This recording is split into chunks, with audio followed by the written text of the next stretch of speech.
Ini adalah jejak dari dinosaurus.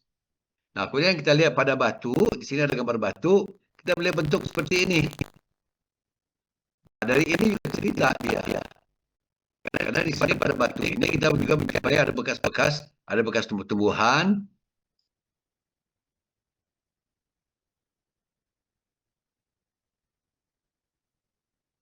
Ya, misalnya ini bekas tumbuh-tumbuhan ini. Ya, ini juga bekas tumbuh-tumbuhan. Nah, ini adalah gigi. Ini adalah gigi buaya. Nah, dengan kita mengenal bahwa itu gigi buaya, nah kita bisa mengenal di mana dia tempat hidupnya. Di mana batu-batu ini yang diendapkan pertama sekalinya. Nah, dengan kita mengetahui ini, kita akan bicara banyak tentang bagaimana kondisi lingkungan di masa lalu. Nah, juga kalau kita lihat di sini, ini ada gambar seperti ini. Ada kalian bisa lihat nggak? Gambar apa ini? Ada bisa lihat nggak kira-kira? Nah, ini bentuk ini. Seperti apa ini kira-kira? Atau bentuk ini. Ini kelihatannya ini. Nah, bentuk apa ini kira-kira? Ada yang tahu nggak? Seperti jejak kaki ayam gitu, Pak. Nah, seperti jejak kaki ayam. Ini jejak burung. Nah, dengan mengetahui jejak-jejak ini, nah kita bisa mengetahui bagaimana kondisi uh, pada saat batu ini diendapkan. Nah, di sini kita bisa melihat jejak kaki burung ini. Nah, inilah burung-burung yang hidup di pantai. Setelah kita pelajari burungnya apa, nah kita tahu bahwa oh burung ini hidupnya di pantai dulunya. Jadi kita bisa mempelajari paleontologi ini dengan mempelajari jejak-jejak yang ada yang kita jumpai di dalam batuan. Nah, ini juga kalau kita lihat. Ini kira-kira apa ini? Gambar sebelah kiri. Gigi, Pak. Nah, gigi apa kira-kira? Biasanya kalau orang suka main di pantai bisa ketemu ini nih gigi ini. Hiu, Ini lagi Pak. gigi ikan hiu. Ikan hiu. Nah, gigi ikan hiu. Nah, dengan kita menjumpai di dalam batu, ya, nah berarti batu itu didapatkan pada kondisi di mana ikan hiu ini bisa hidup di situ.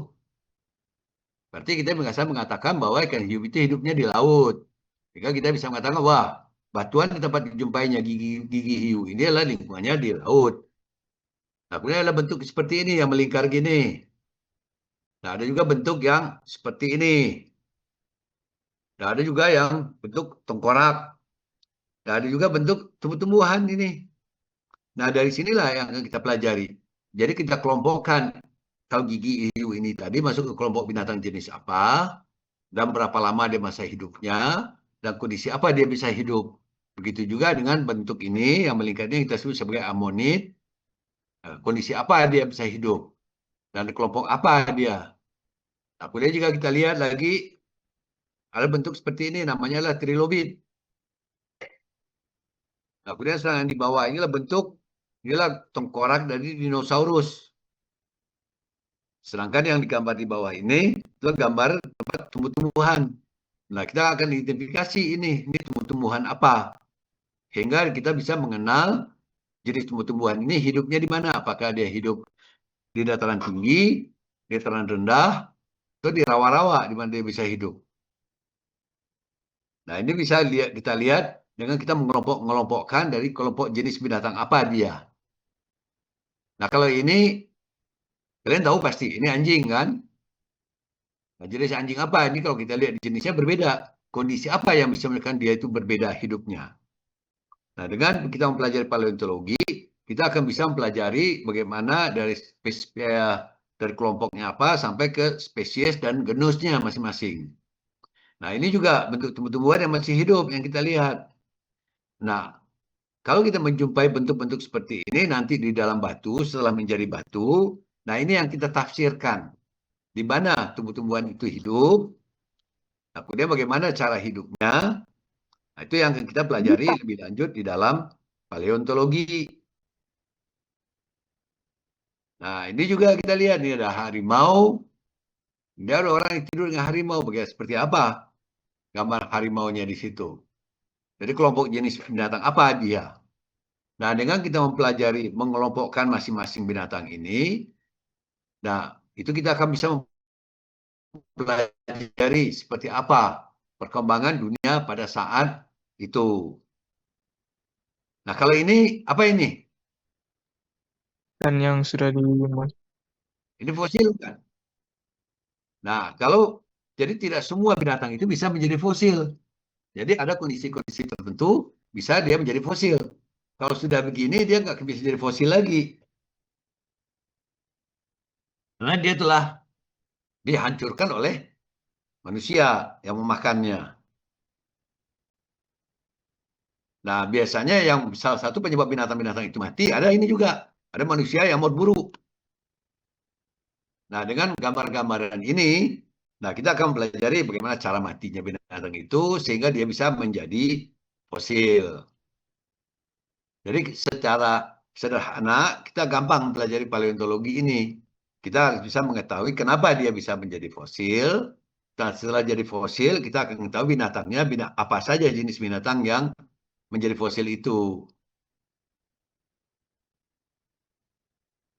Nah, jadi secara definisi, seperti yang dikatakan teman kamu tadi, itu adalah organisme atau sisa organisme termasuk jejak yang terawetkan seperti gambar tadi adalah bekas kaki dari dinosaurus.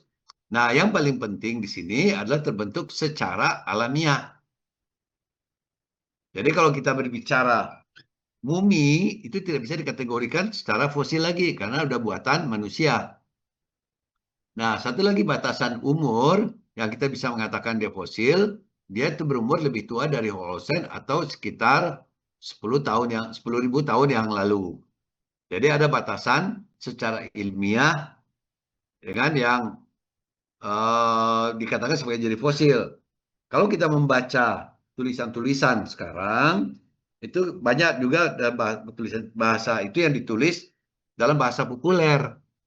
Nah, kalau dalam bahasa populer, orang melihat semua makhluk hidup atau jejak kehidupan yang tertimbun.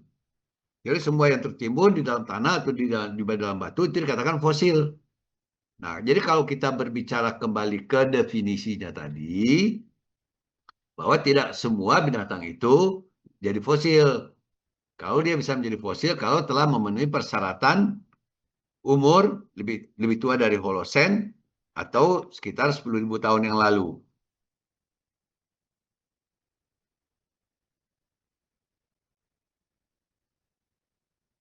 Nah, jadi kita mempelajari fosil itu kaitannya dengan kehidupan di masa lalu.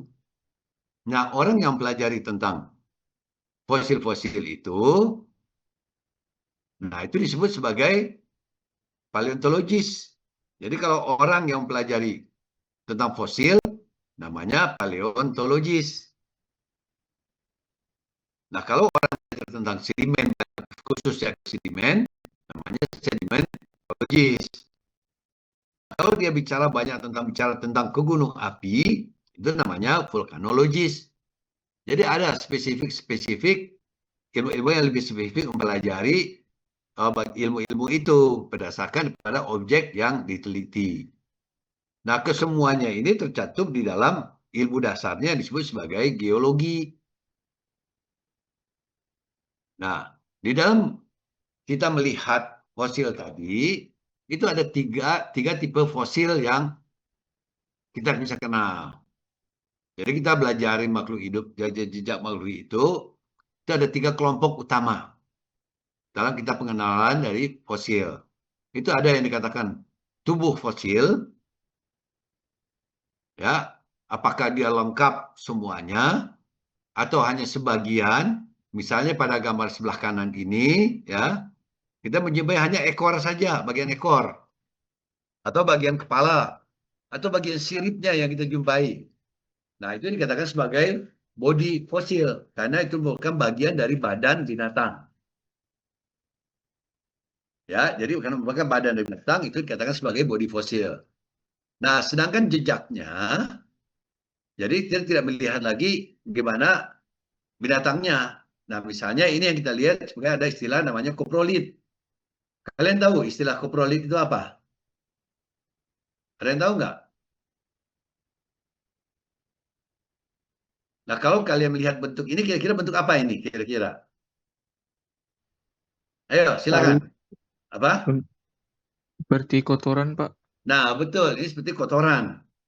Nah, ini namanya koprolit. Jadi, kotoran-kotoran binatang itu tidak kita kelompokkan karena dia tidak berasal dari badan binatangnya. Inilah produk dari binatang itu kita katakan sebagai koprolit karena kotorannya. Nah, tapi ada lagi bentuknya mirip dengan fosil. Jadi kalau kita lihat dijumpai juga di dalam batu mirip dengan fosil seperti gambar yang di atas ini. Nah, kalau kalian melihat gambar ini, foto ini seperti apa kalian lihat? Seperti apa? Ada Kira-kira pohon gitu, yang Pak. ini nih. Atau yang bentuk ini nih, seperti apa Seperti kalian lihat ranting kira-kira? ranting pohon. Seperti ranting pohon. Nah, ini bukan fosil. Ini namanya pseudofosil atau fosil palsu. Nah, sering kita tertipu oleh keberadaan ini. Nah, ini tidak kita katakan sebagai fosil, tapi fosil palsu. Jadi mirip-mirip dengan fosil. Nah, itu yang disebut sebagai pseudofosil.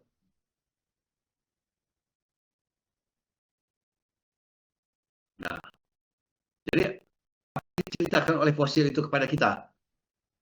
Nah, fosil itu menjelaskan kepada kita ada peristiwa-peristiwa di masa lalu. Jadi semua proses yang di masa lalu yang tertanam di dalam batu itu yang dijelaskan oleh fosil tadi. Jadi dia berbicara pada masa lalu. Nah, jadi kita berkatakan bahwa fosil itu seperti saya katakan tadi bahwa makhluk itu sangat sensitif terhadap lingkungannya. Jadi binatang tertentu hanya hidup pada lingkungan tertentu. Jadi dia tidak bisa, misalnya binatang yang banyak kita jumpai di daerah khatulistiwa, daerah tropis. Nah, itu pasti tidak akan kita jumpai di daerah kutub. Ya, karena dia bisa menyesuaikan diri dan hidup di tempat yang sesuai dengan keadaannya. Nah, kita lihat di situ. Nah, karena di dalam fosil itu kita menjumpai di dalam batuan, nah dia akan menjelaskan bagaimana keberadaan binatang-binatang tersebut dari waktu ke waktu. Jadi fosil itu yang akan menjelaskan perubahannya dari waktu ke waktu yang kita jumpai di dalam batuan. Nah, juga apa bentuk perubahan? Jadi fosil juga akan membantu kita bagaimana terjadi perubahan di muka bumi ini. Misalnya kita bisa melihat itu fosil-fosil binatang-binatang yang kita kenal hidup di laut. Tapi kita sekarang kita menjumpai di dalam batuan yang dijumpai di dalam gunung. Berarti terjadi perubahan. Dulunya laut, sekarang menjadi gunung. Nah, perubahan itulah yang dijelaskan oleh fosil ini. Jadi fosil inilah yang membantu kepada kita untuk menjelaskan peristiwa-peristiwa yang pernah terjadi di masa lalu.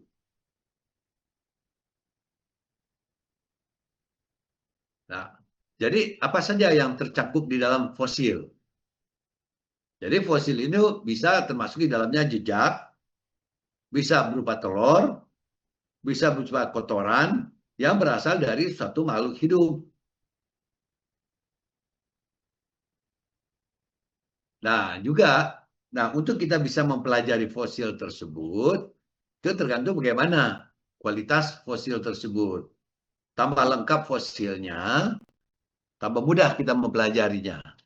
Tambah sedikit fosil yang kita jumpai, tambah susah kita mempelajarinya. Misalnya kalau kita menjumpai suatu fosil yang berasal dari kambing yang tertanam di dalam batu. Nah, kalau kita bisa menjumpai lengkap fosilnya mulai dari kepala sampai ke kakinya, nah kita bisa menjelaskan jenis apa kambing tadi. Nah, jadi tergantung dari bagaimana kualitas dari fosil itu sendiri. Nah, misalnya kalau di dalam fosil mungkin nggak kita menjumpai kulitnya atau daging dari binatang yang hidup itu. Mungkin nggak kita menjumpai daging.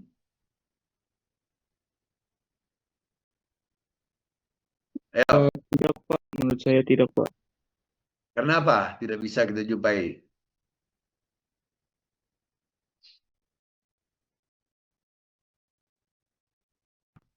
Nah, dia akan terurai, sehingga kita tidak bisa menjumpai, melihat daging itu dengan baik. Nah, juga, nah pertanyaannya sekarang di batuan apa saja fosil itu bisa kita jumpai? Di mana saja kita bisa menjumpai fosil? Ayo, silakan. Ada yang jawab.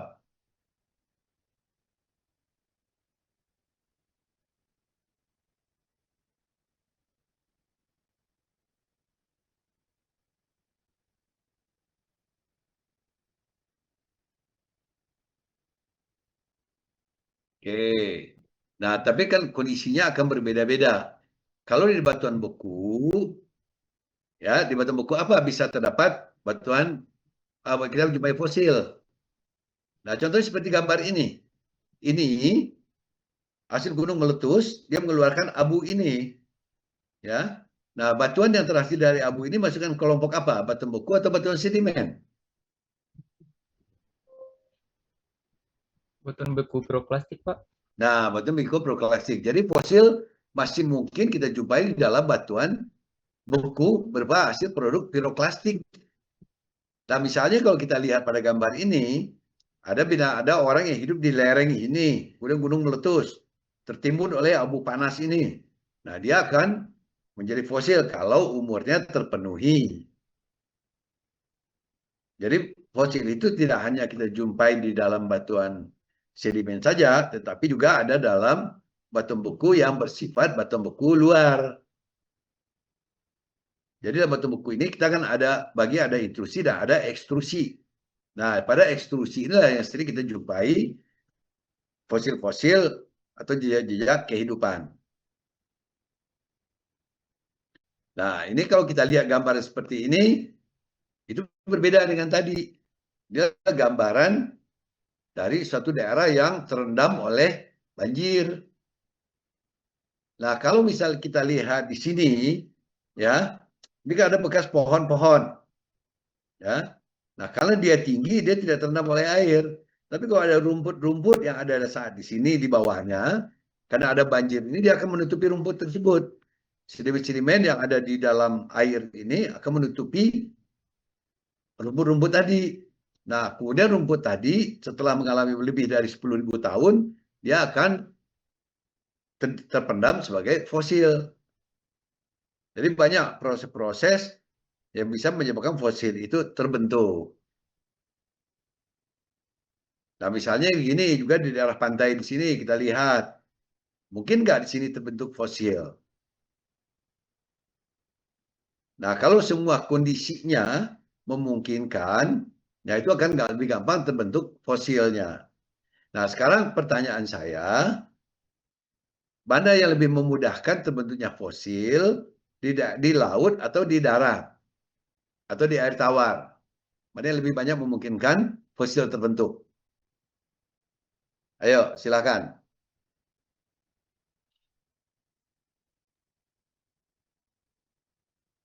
Kenapa?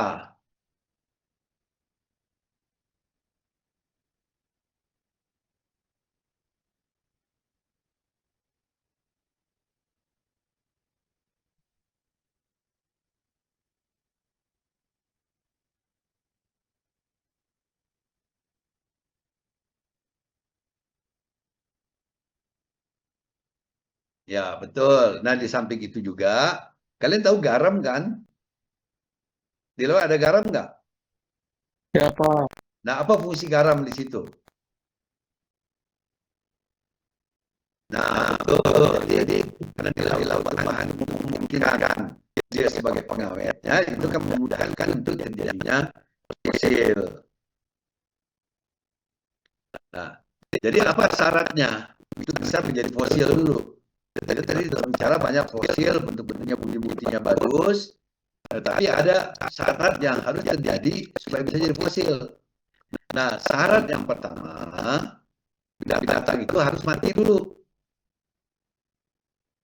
Kalau dia tidak mati, tidak akan bisa jadi fosil. Betul nggak? Iya, Pak. Nah, jadi ya, syaratnya harus mati dulu. Nah, setelah dia mati, nah itu apa yang terjadi? Dia harus terhindar dari pemangsa lain. Jadi kalau dia mati, kalaupun di darat dia mati, dia tidak dimakan oleh binatang-binatang lain. Jadi tidak dimakan anjing, tidak dimakan binatang buas yang lain, sehingga dia tidak hancur. Nah, yang kedua, itu harus terhindar dari proses pembusukan. Nah, kalau dia busuk, dia pasti tidak akan menjadi fosil karena dia akan terurai, akan hancur. Nah, kemudian harus ada syaratnya lagi, adalah kondisi-kondisi lingkungan yang memungkinkan terjadi fosilisasi. Misalnya tadi kadar garam yang tinggi, atau bisa juga kondisi dalam es. Binatang itu masuk ke dalam es, terjeblos, kemudian membeku bersama esnya. Di situ tidak terjadi proses pembusukan. Nah, sehingga itulah memungkinkan terjadinya fosil. Nah, proses terjadinya fosil itu ya kita sebut dengan proses fosilisasi. Nah, itu bisa terjadi karena ada di mana di situ karena kita tahu bahwa di dalam tubuh makhluk hidup ini itu banyak air. Jadi sekitar 60% dari tubuh kita ini terdiri dari air. Atau semua makhluk hidup lah, terdiri dari air. Jadi kalau tidak ada air, dia tidak bisa hidup di situ. Nah, terjadilah proses penggantian di mana air yang ada di dalam tubuh kita digantikan oleh air yang mengandung mineral tertentu, ya, yang kemudian meresap ke dalam tubuh organisme. Yang kemudian secara perlahan, nah, dia merusak bentuk aslinya, cangkang atau tulang yang sudah ada sebelumnya, dan menggantinya dengan mineral yang ada di dalam air tadi.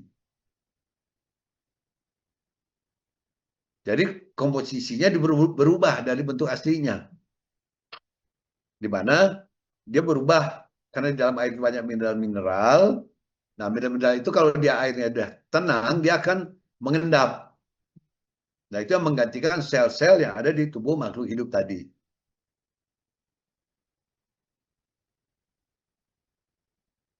Nah, misalnya ini contoh bagaimana bisa terjadi fosil.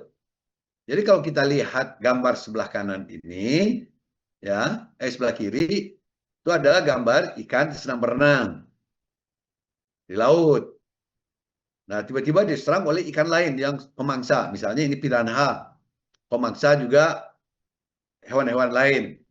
Dimakan ikannya tadi. Tulang-tulangnya hancur, berantakan. Nah, ada yang terpisah, ekor terpisah, kepala yang terpisah. Nah, ini lebih sedikit kemungkinannya menjadi fosil. Atau berbeda, misalnya dengan, ini ada yang digambar sebelah kanan. Ini ikan mungkin lagi mabok, tidur di dasar laut, atau di dasar danau. Nah, di mana di dasar danau atau dasar laut tadi, itu terjadi proses sedimentasi yang lama-lama menimbun binatang tadi. Tertimbun lama-lama, dagingnya hancur, dia akan membentuk tubuh yang lengkap. Karena di sini tidak terjadi proses penghancuran oleh binatang-binatang lain atau predator yang lain. Sehingga dia bisa kita jumpai dalam bentuk tubuh yang lengkap. Nah, kalau kita mempelajari fosil yang lengkap ini, akan jauh lebih mudah dibandingkan dengan kita mempelajari hanya serpihan-serpihan tulang-tulang dari binatang-binatang yang ada sebelumnya. Jadi dengan memahami ini akan lebih gampang kita melihat bagaimana proses fosilisasi itu terjadi pada batuan sedimen. Atau seperti ini, atau binatang juga yang selagi berenang-berenang di laut, tiba-tiba ada longsoran di darat yang membawa material-material yang banyak menimbun ke dalam laut tadi. Nah, binatang ini terjebak, tertimbun tiba-tiba di dalam material yang datang di belakangan tadi. Sehingga dia seperti gambar ini dilihat, tertimbun di bawahnya. Nah, karena proses pembusukan juga di sini, daging-dagingnya hilang. Nah, dia akan menjumpai bagian-bagian yang keras di situ. Sehingga kita bisa menjumpai dalam bentuk tulang. Nah, jadi kalau kita lihat Jadi prosesnya terjadi fosil tadi, nah ada seperti ini tadi. Jadi misalnya kita lihat di sini adalah suatu daerah dekat danau, ada gunung meletus, ada binatang yang lagi bermain-main di pinggir danau tadi. Karena ada gunung yang meletus, dia menimbun. Tertimbunlah binatang-binatang tadi di sini. Jadi kalau kita lihat tadi adalah binatang-binatang tertimbun. Nah, kemudian ada karena pengaruh tektonik, ada pengangkatan atau perlipatan yang tadinya di bawah jauh di bawah permukaan, terangkat ke atas.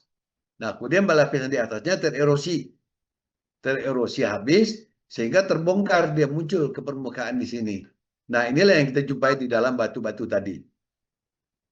Sehingga fosil itu bisa tersingkap karena ada suatu proses erosi. Jadi kalau tidak ada proses erosi, fosil itu tidak akan bisa tersikap yang kita lihat di dalam batu. Sampai sini ada pertanyaan? Silakan kalau ada. Pak, saya izin bertanya. Silakan. Eh, Tadi Bapak sempat menjelaskan mengenai terjadinya fosilisasi yang dimana ada yang ikan yang mati tadi itu tuh dia mengalami sedimentasi Pak, dan yang ikan yang satunya itu dia karena banjir Pak. Kemudian kalau misalnya kita menemukan fosil tuh kita membedakan untuk mengetahui bahwa ikan ini dia mati karena sedimentasi dan yang mengalami banjir tadi Pak. Nah, itu kita lihat nanti kalian akan belajar kuliah itu ada sedimentologi.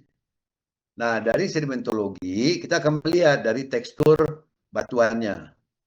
Nah, dalam tekstur batuan tadi kita bisa melihat bagaimana proses pengendapan dari batuan tadi. Ada yang prosesnya sangat cepat berlangsung, ada prosesnya terbentuk secara perlahan.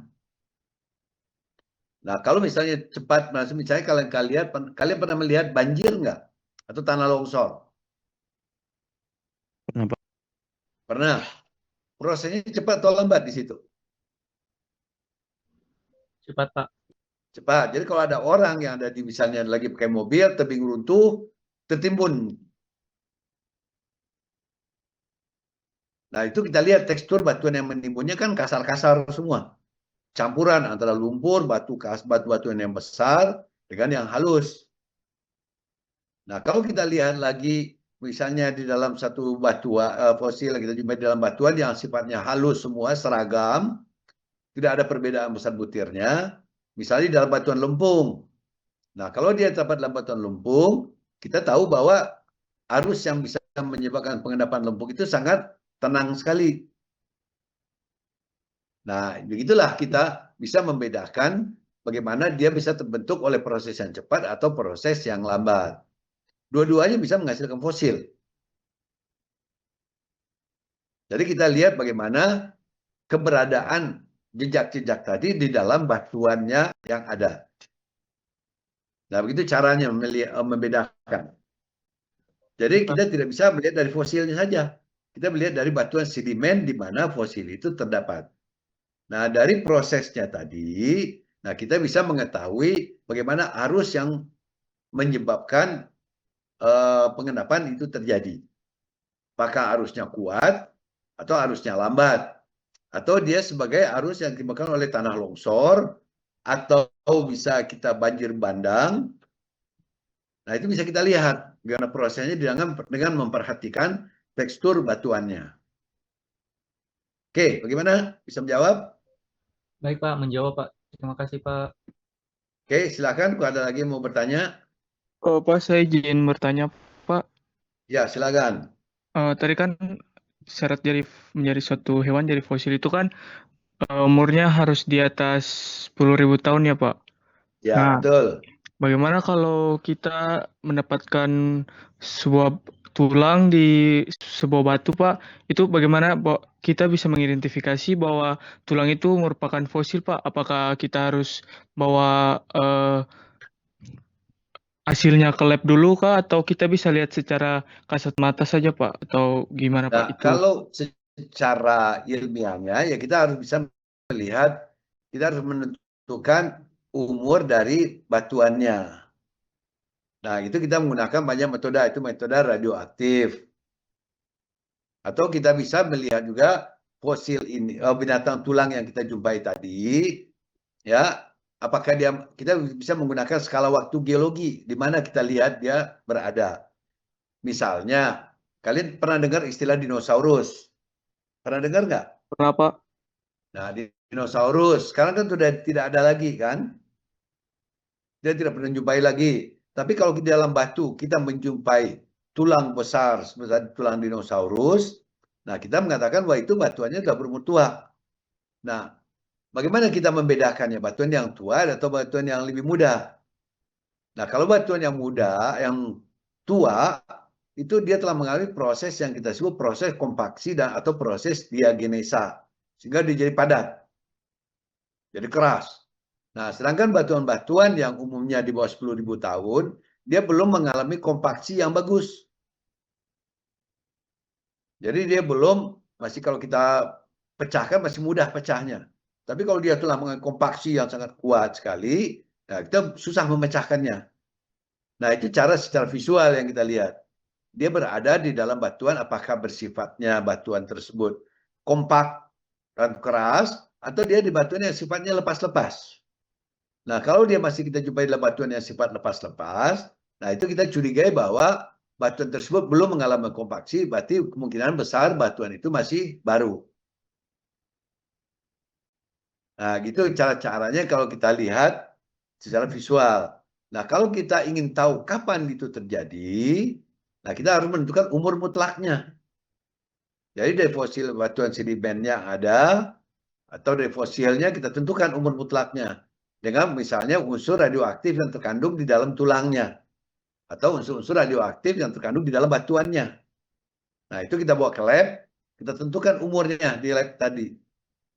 Nah, nanti mineral-mineral yang terbentuk pada saat batu itu terbentuklah yang akan berbicara tentang umurnya tadi. Jadi kita tidak bisa mengatakan secara pasti bahwa itu telah menjadi fosil lebih tua dari 10.000 tahun. Nah, bisa juga kita bisa mengasumsikan itu batuan itu tua. Nah, kita melihat dari derajat fosilisasinya. Kalau misalnya kalian menjumpai bentuk tulang, tulang warnanya biasanya apa warnanya? Putih. Warna putih. Tetapi kalau kita jumpai itu batuan tulang telah warnanya jadi hitam, nah warna putihnya tidak ada dan sudah keras sekali, dan kita banyak di situ lapisan besi-besinya yang kita lihat, nah kita curiga bahwa itu telah tua. Jadi kalau kita lihat tulang itu pasti ada pori-porinya. Nah, kalau pori-pori yang telah tergantikan oleh terisi oleh material-material yang lain yang tidak unsur tulangnya sudah tidak begitu kelihatan lagi, nah gitu kita asumsikan bahwa fosil itu telah tua. Tapi untuk pastinya harus kita bawa ke laboratorium. Oke, silakan kalau masih ada yang bertanya.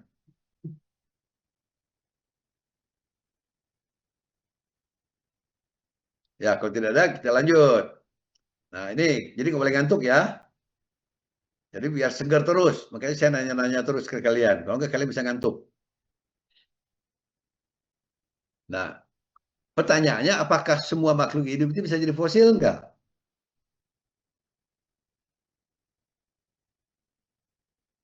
Nah, jadi kalau kita lihat makhluk hidup itu ada tubuhnya secara umum itu ada dua.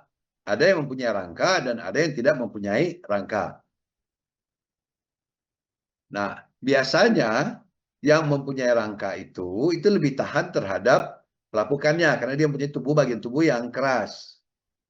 Tapi kalau dia yang mempunyai tubuhnya tidak ada rangkanya, nah itu lebih gampang lapuk atau gampang mengalami pembusukan. Jadi kembali lagi kita lihat bahwa semua makhluk itu pada prinsipnya bisa menjadi fosil. Tetapi yang mempunyai rangka tubuh itu akan lebih gampang menjadi fosil dibandingkan dengan yang tidak mempunyai rangka. Misalnya, kita lihat mana yang lebih gampang menjadi fosil, ikan atau ubur-ubur. Nah, menurut kalian mana yang lebih gampang jadi fosil? Ikan, Pak. Ikan, Pak, Kenapa? karena memiliki rangka, Pak. Nah, kalau ubur-ubur kan tidak mempunyai kerangka. Jadi kalau ubur-ubur kita taruh di darat saja dalam waktu sebentar dia akan hancur. Iya, Tapi Pak. kalau ikan untuk bisa dia hancur perlu berhari-hari dulu. Dia harus busuk dulu, tulangnya sisanya harus hancur lagi. Sehingga kemungkinan yang bisa menjadi fosil itu adalah makhluk hidup yang mempunyai rangka. Tapi tidak menutup kemungkinan bahwa binatang yang tidak mempunyai rangka pun bisa menjadi fosil. Jadi dikatakan di sini bahwa yang mempunyai rangka atau bagian tubuh yang keras cenderung lebih tahan terhadap pengrusakan dibandingkan tubuh yang lunak atau jejak. Sehingga inilah memungkinkan untuk menjadi fosil. Nah, jadi fosil itu juga terjadi. Jadi kalau dia tertaruh di darat, ya, dia akan mengalami proses pembusukan. Nah, berarti fosil itu harus segera terkubur supaya tidak ada proses pembusukan ataupun diganggu oleh atau dimakan oleh predator lainnya. Jadi syarat yang kedua yang tadi di samping tubuhnya yang besar, dia harus terkuburkan. Jadi sebelum dia membusuk, dia harus terkuburkan dulu. Nah, terkuburkan itu bisa di bawah sedimen, di danau, ataupun di sungai, ataupun di laut, bisa terjadi semuanya. Nah, misalnya contoh di sini jika ada suatu organisme yang hanyut dalam banjir, nah organisme itu bisa terkubur di bawah pasir dengan cepat. Nah, sehingga dia bisa tersimpan dengan baik. Ya bisa kita menjumpai sebagai fosil. Nah, setelah dia mengalami terkubur, nah mulailah di situ, jadi seperti katakan tadi di awal, bahwa di dalam air itu mengandung mineral-mineral. Nah, kemudian masuk ke dalam tubuh dari binatang tadi. Nah, setelah binatang tadi mati, dia masuk air yang mengandung mineral-mineral tadi. Nah, bagian-bagian tubuh dari binatang tadi diisi oleh mineral-mineral yang terbawa oleh air tadi. Sehingga terjadi penggantian unsur. Nah, proses penggantian unsur itu yang kita sebut sebagai proses mineralisasi. Nah, kemudian juga karena dia lama, dalam waktu yang lama tertimbun terus, nah sehingga batu tubuh yang lunak tadi bisa menjadi keras, menjadi batu.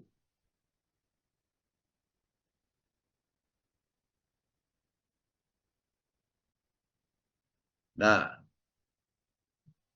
fosil itu memang dikatakan kita jarang sekali bisa menjumpai fosil yang bentuk tubuhnya sangat lengkap. Jarang sekali kita menjumpai yang itu. Terutama sekali misalnya tubuh binatang yang tubuhnya besar. Kalau binatang yang tubuhnya kecil, itu lebih gampang.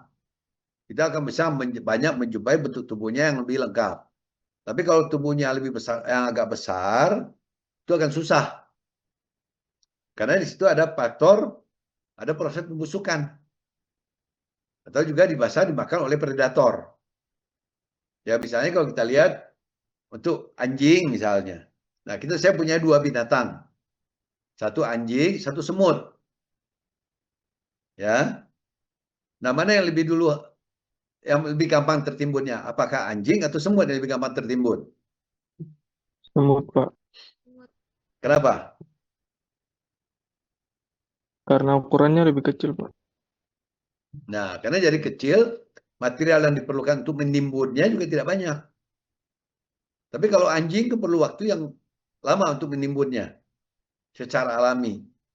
Nah, bisa saja kalau anjing itu mati, datang lagi anjing yang lain memakan tulang-tulangnya, bangkainya.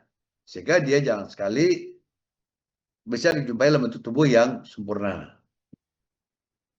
Makanya seringkali kita menjumpai hewan-hewan itu atau fosil-fosil itu dalam bentuk organisme yang terpisah-pisah. Yang hanya kita menjumpai sepotong kaki, atau sepotong tangan, atau bagian-bagian tubuh yang tersisa. Nah, kemudian kita lihat juga bagaimana selama proses dia terbentuk itu, dia tahan tidak atau terhadap tekanan. Nah, seringkali kalau misalnya binatang, kalau diberi tekanan tambah lama tambah tebal, tekanan tambah kuat, dia akan hancur. Karena komposisi tulang kita itu ada batasannya sampai berapa dia bisa menahan tekanan. Nah, besar tekanan yang bisa ditanggungi oleh binatang, ada makhluk hidup itu tidak sama antara semua makhluk. Ada yang sangat kuat, ada yang sangat lemah sekali terhadap pengaruh tekanan. Nah, sehingga itu fosil itu jarang sekali kita jumpai di dalam batuan metamorf. Karena untuk bisa menjadi metamorf, itu terjadi pertambahan tekanan dan temperatur yang tinggi. Nah, itulah salah satu penyebabnya kenapa fosil itu jarang sekali yang kita jumpai dalam bentuk yang lengkap. Nah, juga karena ada pengaruh dari gangguan peristiwa geologi. Ya, misalnya kita jumpai di dalam satu batuan. Nah, dalam batuan tadi, itu sering juga terjadi karena pengaruh gaya dia patah. Ada yang kita sebut sebagai sesar, atau dia retak-retak, karena kekar. Nah, kalau tadinya tubuhnya lengkap, kemudian di situ ada sesar, ya otomatis bekas binatang atau makhluk hidup tadi juga akan ikut pecah-pecah, ikut patah-patah. Nah, sehingga jarang kita menjumpai bentuk yang sempurna. Jadi ada faktor-faktor yang bersifat intern, ya bersifat dari internal, gaya internal dan juga ada gaya eksternal yang menyebabkan dia tidak bisa terpreservasi dengan baik. Dan juga faktor iklim atau pelapukan. Jadi fosil yang kita jumpai di permukaan atau binatang yang mati di permukaan itu akan sering melapuk. Nah juga kalau misalnya dia ada di dalam batuan, ya kemudian batu itu mengalami gaya naik ke permukaan, terlipat atau tersesarkan sehingga muncul ke permukaan. Nah kemudian proses erosi lapukan. Nah karena telah mengalami pelapukan, itu bisa menyebabkan jejak-jejak dari kehidupan tadi juga hancur. Jadi ada pengaruh faktor erosi atau faktor pelapukannya di permukaan, itu juga menyebabkan fosil itu jarang kita jumpai dalam bentuk yang lengkap.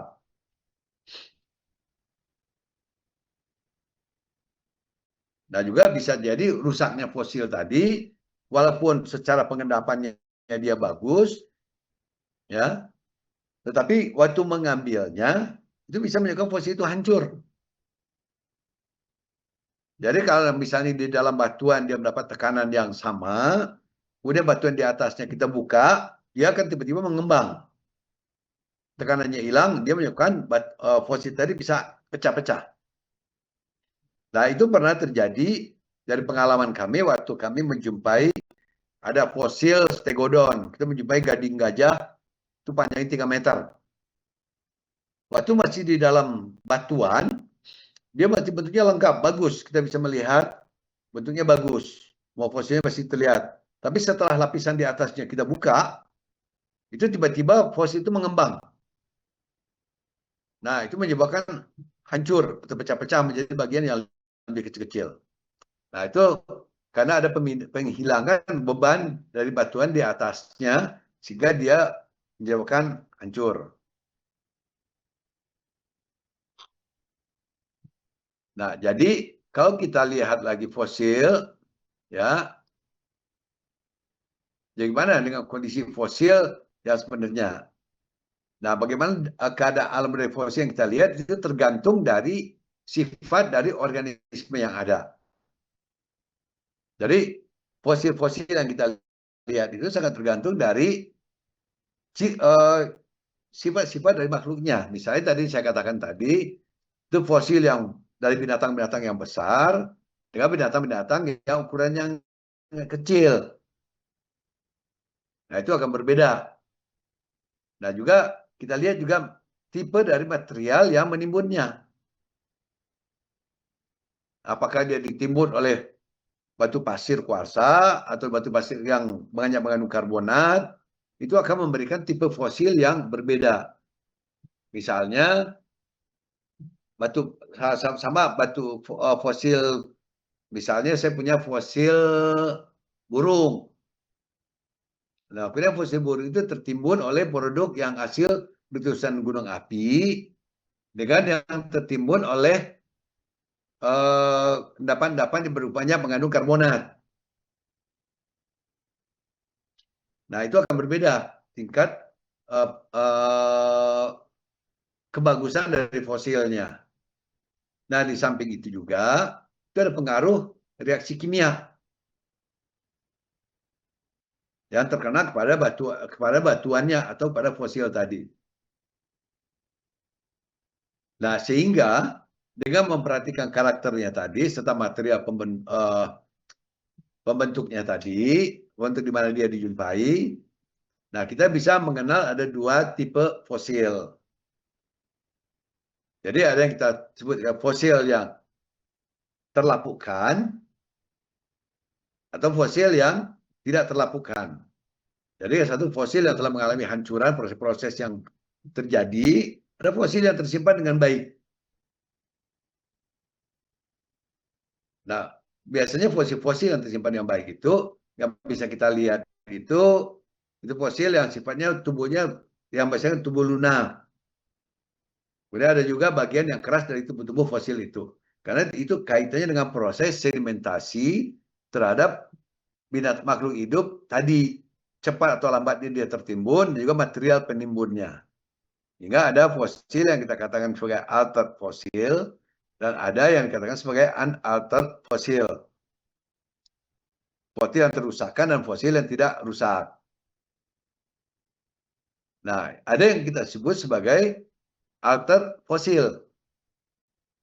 Nah, dalam altered fosil, ya, itu ada terjadi bagian tubuh yang keras dari fosil tadi, yaitu yang akan mengalami proses perusakan terhadap hubungan dengan waktu. Nah, perubahan dari fosil-fosil tadi itu sangat ditentukan oleh material organismenya, kondisi lingkungan tempat dia hidup, dan juga kondisi tempat dia setelah dia mati. Nah, di dalam altered fosil itu bagaimana preservasinya, penyimpanan dia. Nah, di dalam penyimpanannya itu sangat menentukan apakah fosilnya bagus atau tidak. Nah, itu ada proses yang disebut sebagai proses permineralisasi. Kemudian ada proses destilasi. Nah, kemudian ada prosesnya disebut sebagai replacement. Nah, adalah fosil jejak. Jadi bagaimana penyimpanannya atau preservasinya dari makhluk hidup tadi, itu ada pengelompokannya. Kalau dia digantikan oleh mineral semua, ya itu mineral baru masuk menggantikan posisi yang lama, itu namanya permineralisasi. Kemudian ada distilasi, pengurangan dari kandungan airnya. Kemudian ada replacement, penggantian, semuanya digantikan oleh material-material yang baru. Nah, kemudian jesak ini adalah pengisian oleh mineral-mineral yang ada di fosil hidup tadi. Nah, ada istilahnya yang kita sebut destilasi atau karbonasi. Jadi proses karbonasi ini adalah suatu proses penghilangan oksigen atau nitrogen atau hidrogen yang ada sehingga dia meninggalkan jejak tipis dari karbon. Nah, biasanya itu terjadi pada binatang-binatang, pada makhluk hidup berupa tumbuh-tumbuhan. Nah, pada hewan itu jarang sekali yang terjadi. Pada umumnya adalah tumbuh-tumbuhan karena tumbuh-tumbuhan lebih banyak mengandung karbonnya. Jadi kita bisa melihat fosil-fosil, sisa-sisa dari kulit kayu atau dari daun, dan umumnya terdapat pada sedimen-sedimen yang berbutir halus. Dan begitu juga bisa kita menjumpai jejak-jejak binatang ini pada batu sedimen yang halus, itu pada butir-butiran yang seperti lumpung. Jadi proses-prosesnya itu yang kita sebut dengan proses karbonasi. Jadi perubahan unsur-unsur aslinya menjadi karbon.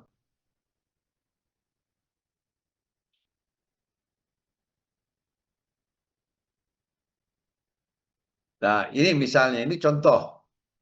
Ini kalian lihat gambar apa nih kira-kira? Binatang apa nih kira-kira lihat? Ada kepalanya, ada kaki, ada tangannya. Kira-kira apa binatangnya? Katak, Pak. Katak, Pak, katak. Ya, ini katak. Nah, karena di sini kan di dalam katak itu sendiri tubuh kita banyak mengandung karbon. Nah, ini yang misalnya warna-warnanya menjadi hitam di sini, ini prosesnya disebut sebagai proses karbonasi.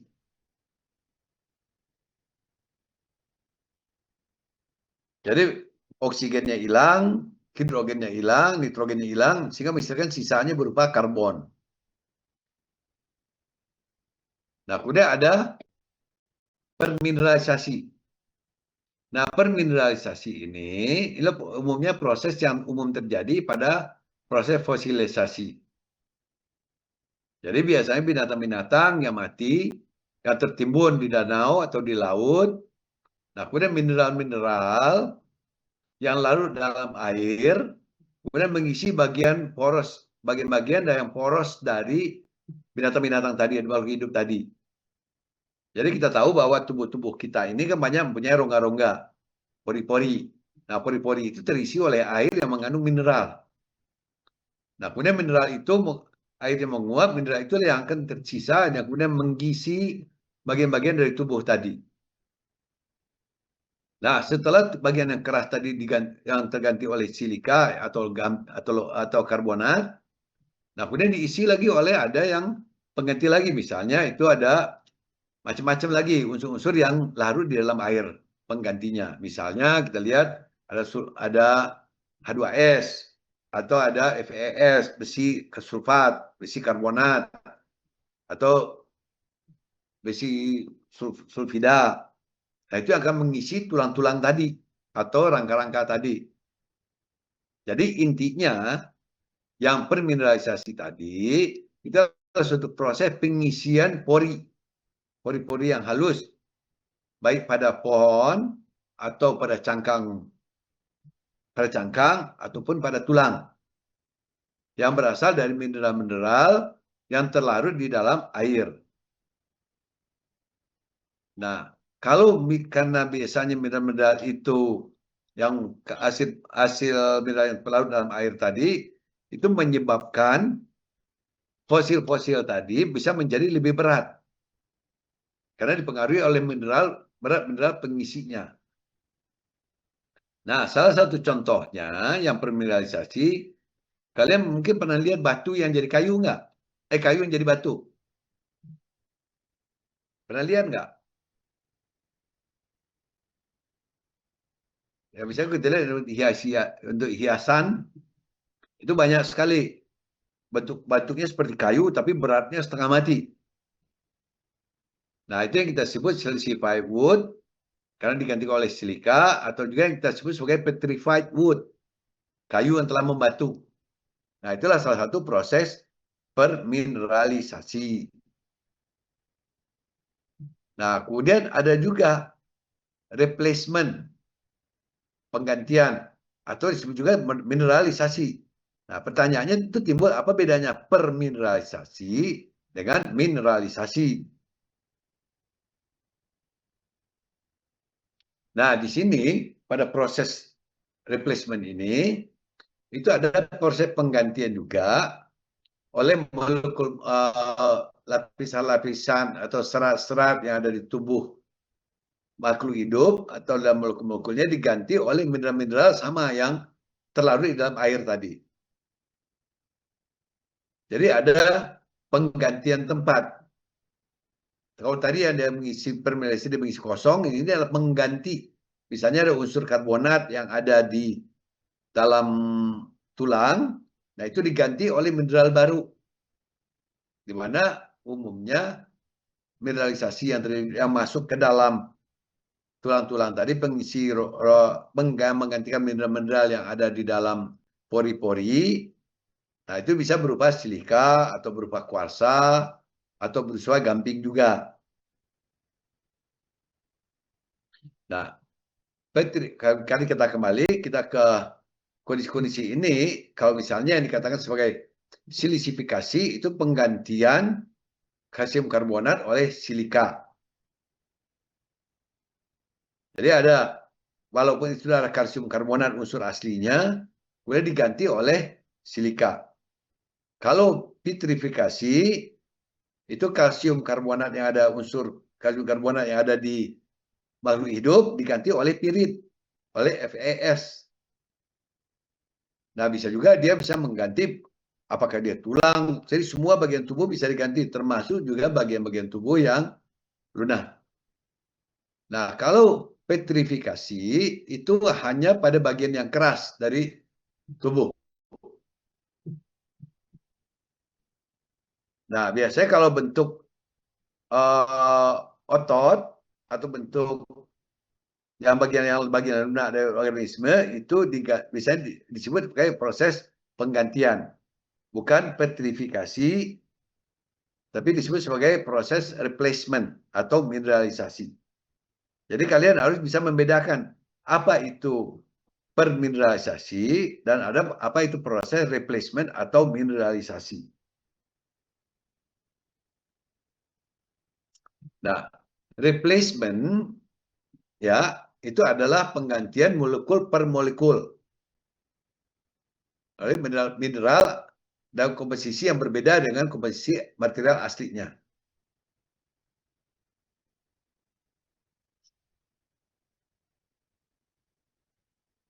Jadi dia akan menjelaskan bagian yang detail dari struktur sel ataupun binatang-binatang yang tersimpan dengan baik. Nah, biasanya unsur-unsur yang banyak mengganti itu adalah unsurnya adalah silika dan pirit.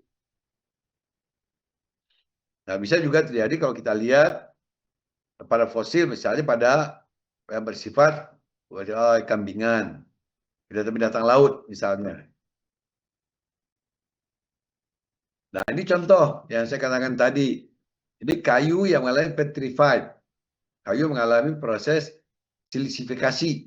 Dia sangat keras sekali. Nah, di sini kita lihat ada proses-proses yang tergantikan di sini. Ini kalau kita lihat unsur kayunya, kita masih melihat jejak kayu, garis pertumbuhannya. Tapi kalau kita analisa, di sini tidak ada unsur karbonnya lagi. Dia sudah berubah menjadi silika. Atau kalau diganti oleh pirit, dia mengganti oleh besi semua di situ. Nah, kalau kita lihat beratnya, itu sangat ditentukan oleh berat. Karena silika itu masuk berat, atau besinya masuk berat, dia menjadi sangat berat dan sangat keras sekali.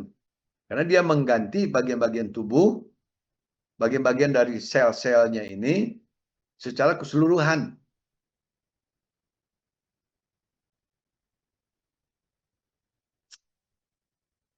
Nah, jadi kalau kita lihat apa? Kita lihat dari ada permineralisasi. Nah, ini adalah contoh yang replacement, diganti. Jadi di sini adalah gambar ikan. Ya, makanya permineralisasi ini digantikan oleh mineral semua. Nah, kemudian ini adalah replacement atau mineralisasi di mana terbentuk oleh kristal-kristal yang baru di sini pembentukannya.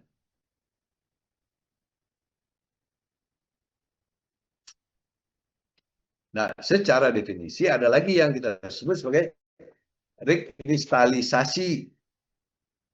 Jadi ada kristal yang asli dari makhluk hidup, kemudian digantikan oleh kristal yang baru. Dia pengkristalan kembali, ya. Jadi kalau kita lihat cangkang binatang yang ada sekarang, misalnya kita ke laut, itu umumnya cangkangnya itu merupakan mineral aragonit. Nah, dia bukan bersifat yang stabil. Nah, kemudian bisa aragonit itu berubah menjadi kalsit yang menjadi yang lebih stabil.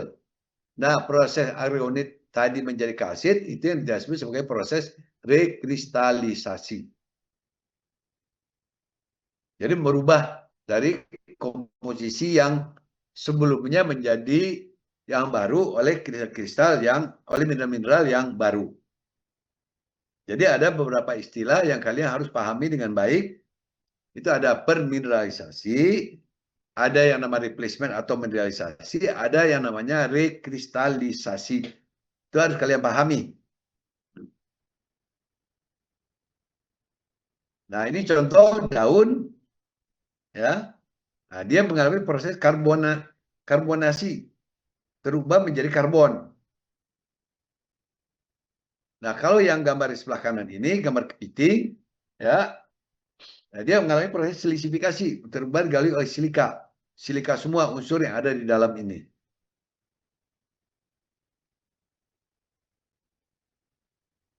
Sampai di sini ada pertanyaan? Silakan, kalau ada yang mau bertanya.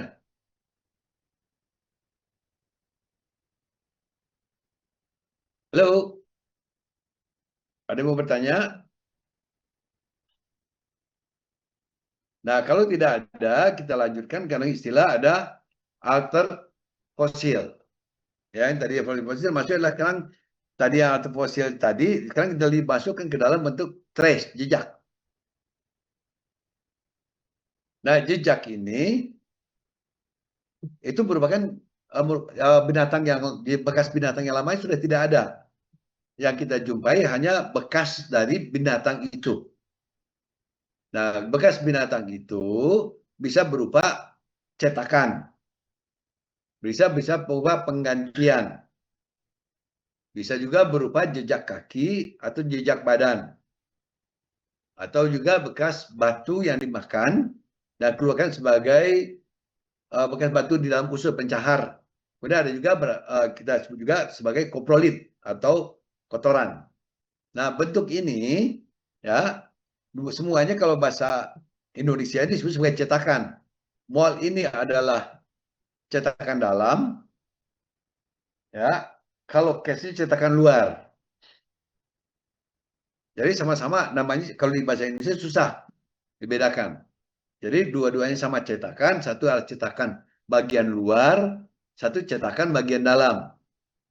Jadi contohnya kalau kalian pernah lihat kerang nggak? Halo, Pernah Pak? pernah lihat kerang? Nah, kalau kerang itu kalian tempelkan di pasir atau di tanah, bagian luarnya, itu akan memberikan jejak kulit luar, kan?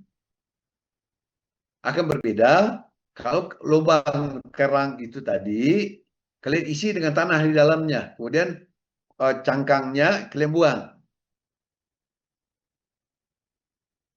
Nah, itu yang bagian dalam itu kita sebut sebagai mold, bagian luarnya kita sebut sebagai cast. Nah, kalau track, itulah jejak binatang berkaki. Jadi binatang itu kakinya, bekas jejak kakinya.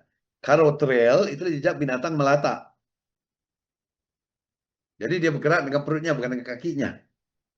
Nah, kalau gastrolith, itu ada binatang juga yang menggunakan batu ditelan untuk sebagai bahan pencahar di dalam perutnya. Membantu menghancurkan makanan. Nah, juga ada yang coprolith, jadi kotorannya. Nah, kalau kita lihat di sini, lihat track. Ini jejak-jejak binatang ini. Jadi kalau kalian lihat, ini kan bekas jejak kaki. Ya, ini jejak kaki. Ini namanya track. Ini juga jejak kaki. Atau ini jejak kaki. Ini namanya track.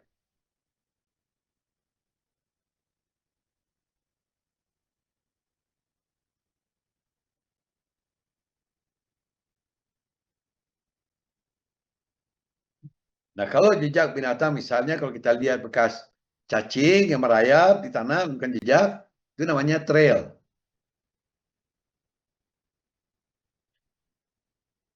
Nah, jadi kalau kita lihat secara definisi lagi, apa bedanya mold dan case?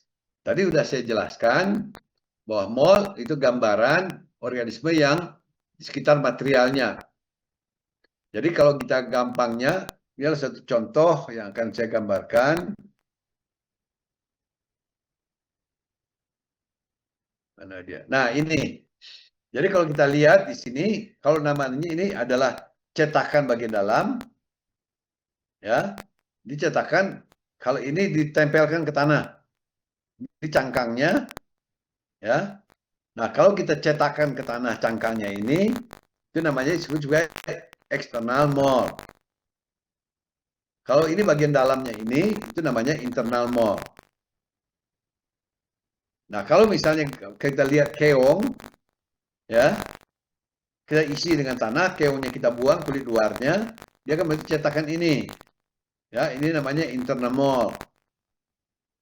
Jadi itu yang membedakan antara internal mold itu kita sebut sebagai mold dan cetakan luarnya disebut sebagai cast. Jadi mold itu adalah merupakan gambaran dari bentuk dan permukaan dari organisme. Jadi kita membedakan dengan mudah kalau kita melihat ke contohnya sendiri. Jadi kalau mold tadi juga ini sering di Indonesia sering kita salah pengertian, ya. Kalau kita ingin menggampangkan, itu ada cetakan dalam bahasa Indonesia-nya. Itu ada kita bagian dari luar dan umumnya kita pakai untuk moluska. Ada cetakan luar dan cetakan dalam. Cetakan luar dan cetakan kulit bagian luarnya. Cetakan dalam bagian yang kita isikan ke dalam. Nah, kalau dalam bahasa Jermannya, internal mold ini sebagai Steinkern. Jadi seperti gambaran ini. Nah, ini jadi kalau kita lihat, ini cetakannya, ya kita lihat ini, bagian binatang ini dicetakkan di sini. Ini namanya external mold. Nah, kalau ini lubang ini diisi, kemudian cangkang ini kita buang, memberikan bentuk seperti ini yang kalau bahasa Jermannya disebut sebagai Stein, ya, batuan pengisi dalam. Nah, jadi kalau ini yang kalau bahasa Indonesianya kita sebut sebagai cetakan dalam. Inilah bentuk-bentuk fosil yang cetakan yang bisa kita lihat. Tetapi kalau kita di dalam mengidentifikasi fosilnya, kita lebih cenderung bisa menggunakan yang eksternal ini karena di sini ada goret-goret yang kita perhatikan ciri-ciri pertumbuhannya. Kalau di bagian dalam ini kita tidak bisa melihat ciri-ciri pertumbuhan dari cangkangnya.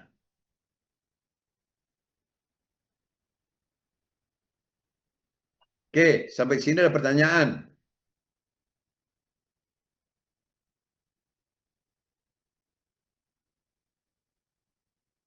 Ada nggak? Nah, kalau tidak ada, nanti kita akan belajar juga ada namanya fosil jejak. Atau disebut juga nama khusus, itu namanya ichnofosil. Nah, mata ichnofosil ini mempunyai ciri-ciri yang sangat khas juga tersendiri. Kalau tadi yang kita bisa lihat dari binatang-binatang yang besar, nah kalau ini kita bisa juga melihat dari binatang-binatang yang kecil. Jejak-jejak yang umumnya yang terjadi di sini yang ditinggalkan oleh jejak-jejak binatang yang tidak mempunyai tulang. Nah, ini kita sebut sebagai ilmunya disebut sebagai ichnologi. Jadi khusus kita lihat bagaimana binatang tersebut bergerak, apakah dia di permukaan atau di bawah permukaan. Jadi apakah dia menggali ke lubang tegak lurus atau dia menggali lubang kemudian tumbuh di dalamnya. Nah, itu macam-macam bentuknya. Jadi kita mengenal nama istilah sendiri disebut sebagai ichnofosil atau istilahnya fosil jejak. Nah, di sini fosil jejak ini menunjukkan bahwa bekas dari aktivitas atau kegiatan dari makhluk hidup yang bisa kita lihat di permukaan ataupun di bawah permukaan.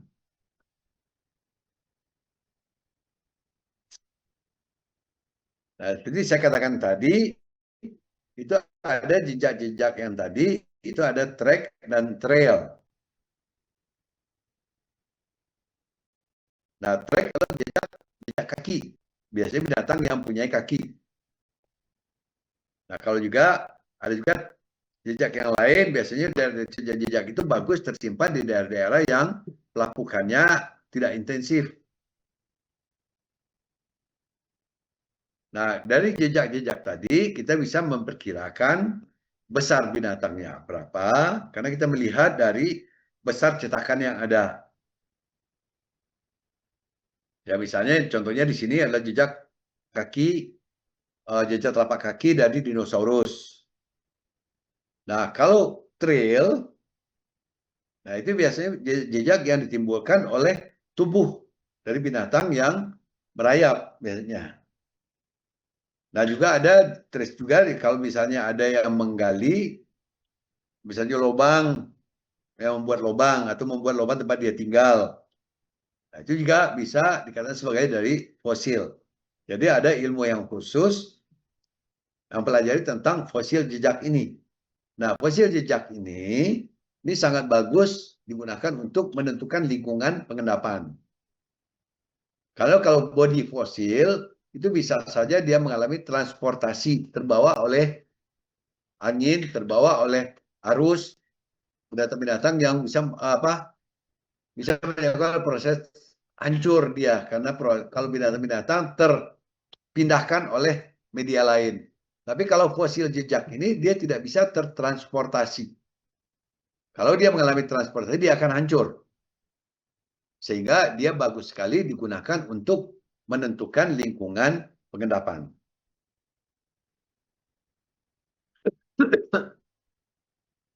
Jadi kalau ini juga trek jejak kaki biasanya disebabkan oleh binatang-binatang yang berjalan.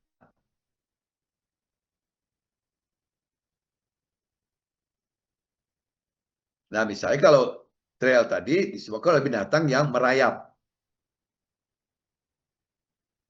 Jadi dengan memperhatikan jejak-jejaknya kita bisa mengenal lingkungan-lingkungan pengendapannya. Karena jejaknya tiap makhluk hidup itu bisa meninggalkan jejak-jejak yang berbeda-beda. Nah, tapi di sini kita perlu dalam posisi jejak ini ada kelemahannya. Kita tidak bisa melihat hanya dari satu jejak saja. Jadi kita harus melihat ada kombinasi dengan jejak-jejak yang lain, binatang-binatang yang lain. Nah, kalau kita hanya menggunakan satu jejak, kita sering tertipu di situ. Jadi tetap harus, karena kita tahu bahwa binatang-binatang itu tidak pernah hidup sendirian. Jadi kalau kita menggunakan untuk lingkungan pengendapan, fosil jejak ini harus dilihat dengan hubungannya dengan jejak-jejak yang lainnya. Sehingga yang bisa dipakai dalam penentuan lingkungan pengendapan itu dikelompokkan dalam inovasiesnya, gabungan-gabungan dengan binatang yang lainnya. Nah, kalau burrow itulah lomba ada ekskavasi dari binatang-binatang yang umumnya pada batuan-batuan sedimen yang lunak. Nah, burrow ini kalau batuan yang keras dia nggak akan bisa. Nah, macam-macam bentuknya, bisa digunakan sebagai untuk dia makan ke dalam, bisa juga digunakan tempat tinggalnya. Nah, ini biasanya digunakan untuk mengidentifikasi dalam batuan sedimen yang kita tidak bisa melihat butirannya. Nah, misalnya kita punya suatu lapisan batu lempung. Nah, kita tidak tahu bagaimana menentukan lapisan atas atau bawahnya dari batu lempung tadi. Nah, dengan membantuan fosil-fosil jejak inilah kita bisa menentukan bagian atas atau bagian bawah dari suatu batuan yang berbutiran halus.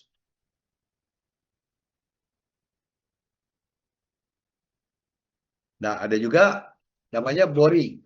Dia ngebor. Nah, bisa saja boring itu terjadi pada tumbuh-tumbuhan, pada binatang yang punya cangkang, biasanya juga pada kayu, pada batuan sedimen, karena dia punya alat yang bisa digunakan untuk melubangi. Jadi binatang-binatang itu kita bisa melihat juga. Kalau pada kayu, batunya banyaknya kayu apa saja yang bisa dilubangi oleh ulat. Nah, jejak lubangnya itu yang bisa kita lihat. Apakah dia disebabkan oleh ulat atau disebabkan oleh cacing atau disebabkan oleh kepiting. Nah, jejak-jejak itulah yang akan kita pelajari dengan baik. Karena itu sangat bagus untuk menentukan lingkungan pengendapan. Nah, misalnya seperti ini. Ini ada contoh. Yang kiri ini jejak binatang. Ini kita lihat, karena dia bergerak di sini. Yang kanan ini juga binatang juga. Ini juga jejak binatang juga. Nah, karena binatang yang memerlukan jejak ini akan berbeda dengan binatang yang menumbuhkan jejak seperti ini dan juga berbeda dengan binatang yang menumbuhkan jejak seperti itu. Nah, dengan mempelajari jejak-jejak ini, kita dengan mudah menentukan lingkungan pengendapan. Nah, misalnya ini juga kalian lihat. Ini ada suatu batuan, ini lihat lubang di sini. Ini namanya boring. Binatang itu membolongi batuan yang keras di sini. Atau di sini juga lihat ini ada lubang di sini, dia melubangi bagian dari moluska. Atau ini kita lihat pada gambar ini. Ini ada seperti bentukan jejak-jejak bekas galian yang sejajar dengan perlapisan. Nah, kalau boring dia umumnya menerobos perlapisan. Nah, dari bentuk boring ini kita juga bisa mengetahui mana bagian top dan mana bagian bottom dari suatu lapisan. Jadi penting sekali kita mengerti fosil jejak ini. Nah, biasanya di dalam kuliah paleontologi ini secara detail kita tidak menjelaskan ini. Jadi kalau kalian ingin belajar tentang jejak-jejak ini, itu ada mata kuliahnya tentang fosil jejak. Nanti di kuliah pilihan kalau kalian mau mengambilnya.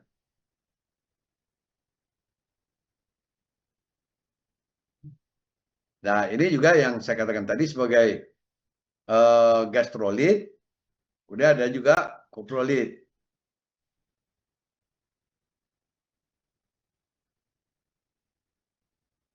Nah, biasanya kalau gastrolit itu digunakan oleh binatang-binatang, misalnya kalau kita burung unta, dia makan batu untuk membantu dalam pencernaan. Nah, ini tidak semua